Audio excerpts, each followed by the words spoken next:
یەکێک لە ڕووداوە چاوەڕوان نەکراوەکانی ساڵی 2021 لە سەرئاستی جیهان کشانەوەی هێزەکانی هاوپەیمانی بە سەرۆکایەتی ئەمریکا و گەڕانەوەی سەر لە نوێی حوکمی تالیبان بوو بۆ کابوڵ.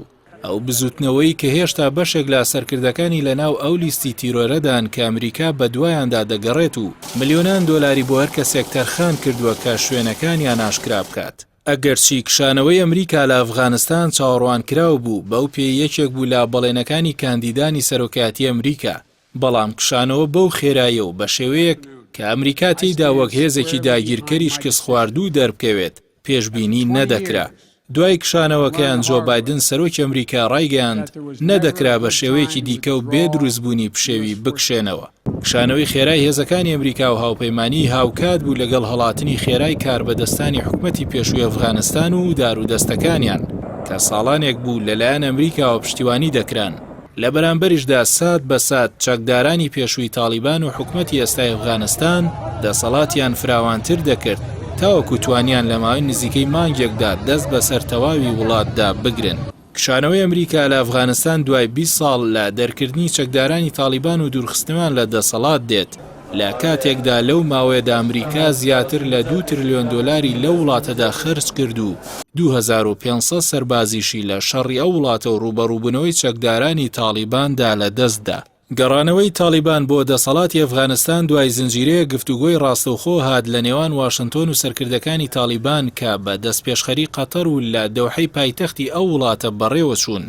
بزوتنەوەی تالیبان توانی لە ماوەی کەمتر لە 2 هەفتەدا دەست بەسەر دەسەڵاتی تەواوی ئەفغانستاندا بگرن و لە 14 ئابی ئەم ساڵ باڵادەستی خۆیان بەسەر وڵاتدا ڕاگەیاند. تاکە بربەستێک لە بەردەم دەسەڵاتی ڕاهەی تالیباندا کۆبوونەوەی چەکدارانی سەر بە ئەحمەد مەسعود بوو کە خۆیان بە بەریبەرگری میلی ناساندبوو لە ویلایەتی پەنشیری ئەو وڵاتە لە ئامادەکاریدا بوون بۆ ڕوبەڕووبوونەوە.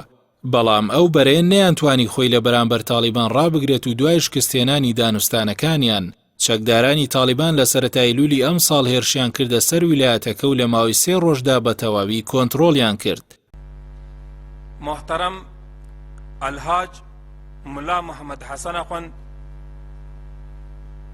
سەرپەرستی ریاست الوزراء لە 7 ئەیلولی ئەم ساڵدا تالیبان پێگەێنانی حکومەتێکی کاربەڕێکەری با سەرۆکاتی مەلا محەممەد حەسەن ئاخوند ڕاگەیاند و ئەمیرخان متەقی کرایە وەزیری دەرەوە و سیراجدین حەقانی کە لەلایەن ئەمریکاوە داوا کراوە کرایە وەزیری ناوخۆ. لە بەرامبەر ئەم سەرکەوتنەی تالیباندا وڵاتانی جیهان کاردانەوەی جۆراوجۆریان هەبوو جگە لە رووسیا و چین و تورکیا و چەند وڵاتێکی دیکە.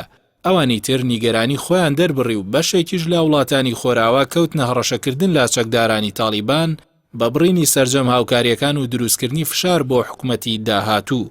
لەو چوارچێوەیەدا سێرگی لاڤرۆڤ وەزیری دەرەوەی رووسیا ئۆباڵی گەڕانەوەی خستە ئەستۆی حکومەتی پێشووی ئەفغانستان بەوەی ڕێکەوتنامەکانی وەک خۆی جێبەجێ نەکردووە. وڵاتەکەشی مانەوەی باڵیۆزخانەکان لە کابولی پایتەخت ڕاگەیاند ئەگەرچی تالیبان دەسەڵاتی تەواوی وڵات بگرێتە دەست. فەڕەنساش چەندین مەرجی قورسی خستە ئەستۆی تالیبان لە بەرامبەر دانان بەو حکومەتەی بڕیارە لە داهاتوودا دروستی بکەن. هایکۆ ماس وەزیری دەرەوەی ئەڵمانیا ڕایگەیاند بەردەوام مانگانە 430 ملیۆن یۆرۆیان بەخشیوەتە ئەفغانستان و ئەگەر تالیبان دەسەڵات بگرنە دەست و شەریعەتی ئیسلامی پیادە بکەن لەمە دوای 1 سەنتیشیان بۆ نانێرن.